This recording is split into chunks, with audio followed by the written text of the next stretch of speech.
Welcome to my channel. देखिए आज का हमारा जो टॉपिक है मैकेनिक्स सेकेंड ईयर का टॉपिक चल रहा है लगातार। तो ये आज हमारा सेंट्रल एक्सिस, ठीक है। सेंट्रल एक्सिस का आज हम क्या है, सेंट्रल एक्सिस का प्रूविंग देखेंगे। ध्यान से देखिएगा, प्रूविंग इसका नोट कर लीजिएगा। बीएससी सेकेंड ईयर के एग्जाम में बहुत ही इंपॉर्टेंट क्वेश्चन है ये सेंट्रल एक्सिस, ठीक है। सेंट्रल एक्सिस का फार्मूला हम यहाँ ड्राइव कराएंगे।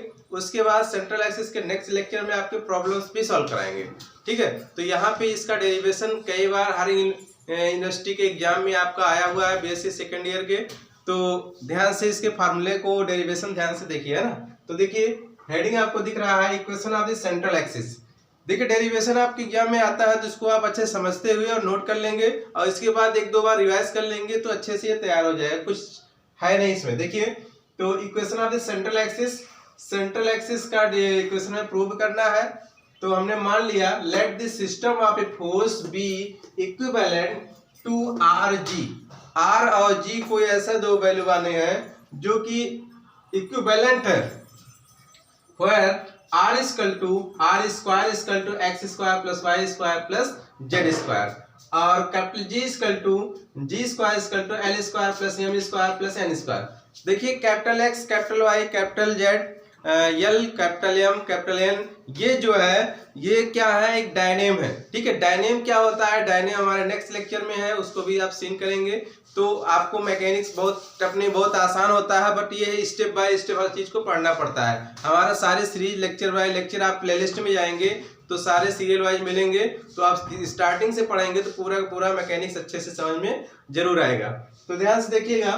तो ये आर और जी की वैल्यू आपको पता हो गया, बट कैपिटल एक्स क्या है, कैपिटल वाई क्या है, कैपिटल जेड क्या है। तो यहाँ देखिए capital X equal to x1 plus x2 plus x3, इसी को हम लिख सकते हैं सिग्मा एक्स आर, ठीक है। तो सिग्मा एक्स आर मतलब capital X equal to sigma X R भी होता है, और y equal to capital y equal to y1 plus y2 plus y3।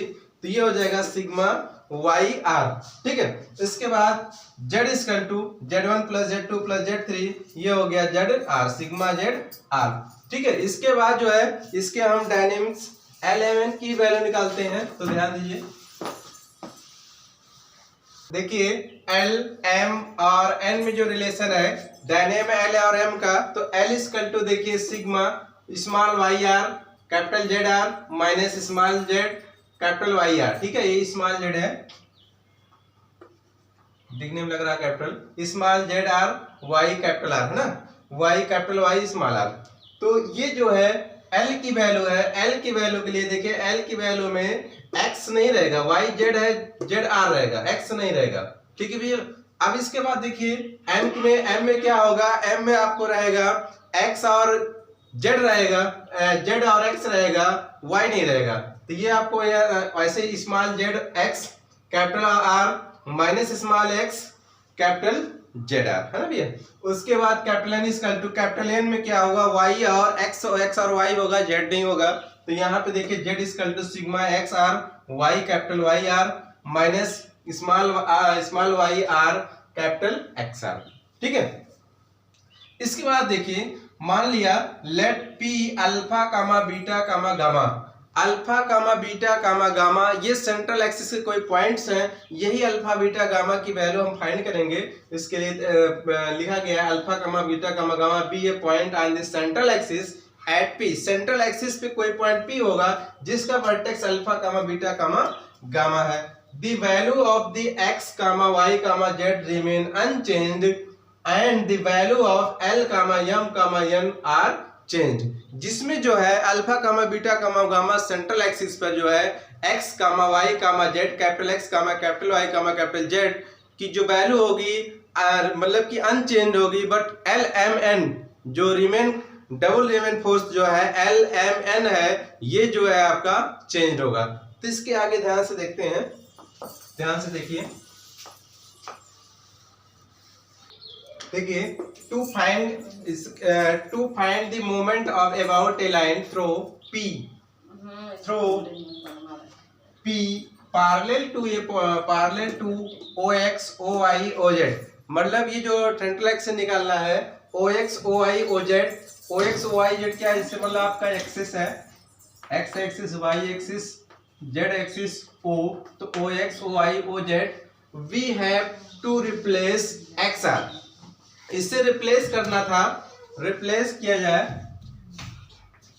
तो ये हो जाएगा, ये भी एक्स डैश हो जाएगा, वाई डैश हो जाएगा, जेड डैश हो जाएगा। तो वही कह रहे हैं replace, we have to replace X R comma Y R, small में है क्या, small X R comma small Y R small Z R by X R minus alpha, X R minus beta, X R minus gamma respectively.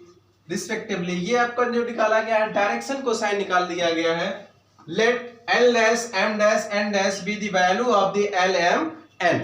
L dash M dash N dash क्या है, L11 की value है, और ये इसकी जो value है आपका डायरेक्शन कोसाइन में X R minus alpha, Y R minus beta, Z R minus gamma.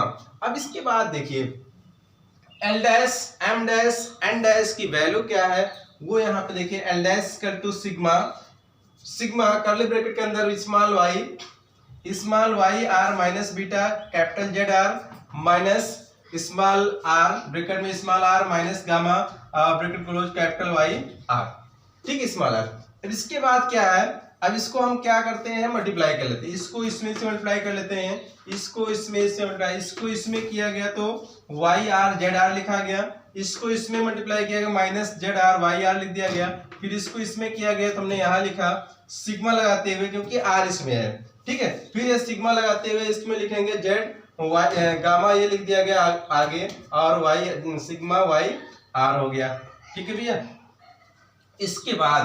इसके बाद देखिएगा ये इतनी पूरी वैल्यू जो है, ये पूरी वैल्यू आपका एल है, अभी हमने स्टार्टिंग में लिखा था, आपको ध्यान से मिला लीजिए। उसके बाद beta gamma sigma Z R की वैल्यू स्मॉल कैपिटल जेड होता है, अभी भी लिखा था हमने स्टार्टिंग में ऊपर, और गामा सिग्मा वाई आर की वैल्यू भी वाई लिखा था। तो सिमिलरली जैसे हमने एल डैश फाइंड किया है, वैसे ही एम डैश और एन डैश फाइंड कर लेंगे सीरियल वाइज। देखिए L dash equal to L minus beta Z capital Z Y gamma capital Y. तो इसका अगला टर्म एम डैश के लिए हो जाएगा, एल के बाद एम आ जाएगा, बीटा के बाद गामा आ जाएगा, जेड के बाद एक्स आ जाएगा, गामा के बाद अल्फा आ जाएगा, वाई के बाद कैपिटल जेड आ जाएगा, ठीक है। उसके बाद फिर एन डैश की वैल्यू है, एम के बाद एन आता है, गामा के बाद फिर अल्फा आ जाएगा, और एक्स के बाद कैपिटल वाई आ जाएगा, प्लस यहाँ प्लस रहेगा, और अल्फा के बाद बीटा आ जाएगा, जेड के बाद कैपिटल एक्स आ जाएगा।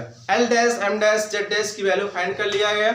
इसके बाद क्या करते हैं, सेंट्रल एक्सिस के लिए दो लाइन पैरेलल होते हैं, तो a1 upon a2 equal to b1 upon b2 equal to c1 upon c2, आपने ये 12th क्लास में पढ़ा था, वहां से इसको हम रिलेट करेंगे, ध्यान दीजिए।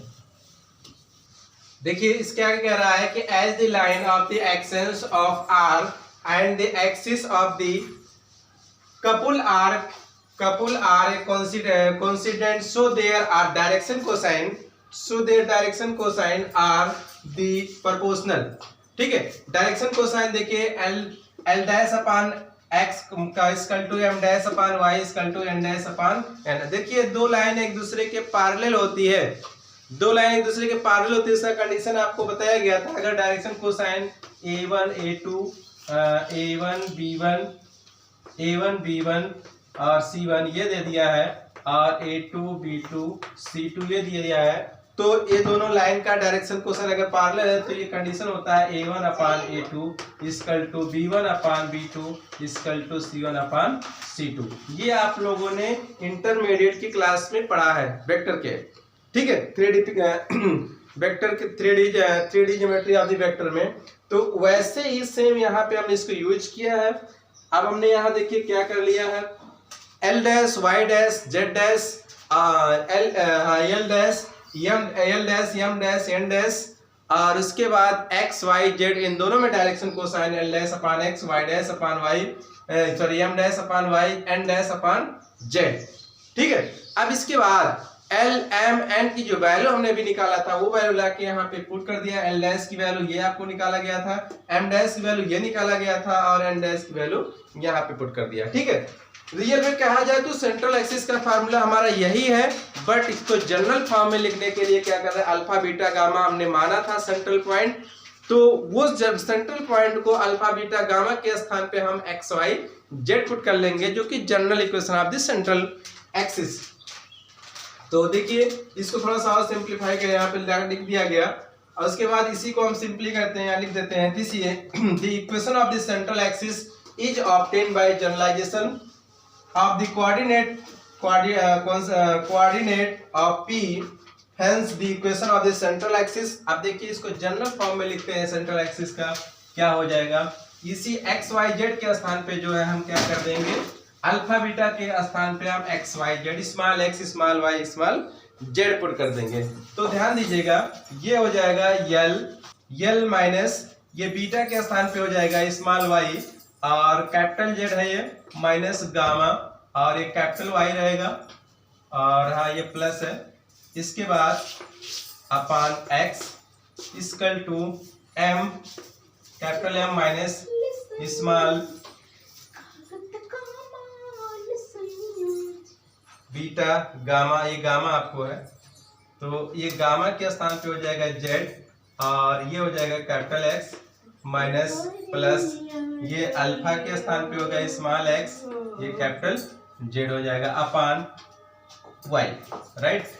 इसके बाद यहाँ पे N minus X capital Y minus small Y capital X upon Z, ठीक है। तो यही चीज हमारा जो है सेंट्रल एक्सिस का इक्वेशंस है। इसको थोड़ा सा और हम अच्छे से लिख देते हैं, जो कि सेंट्रल एक्सिस का इक्वेशन फाइंड हो जाएगा।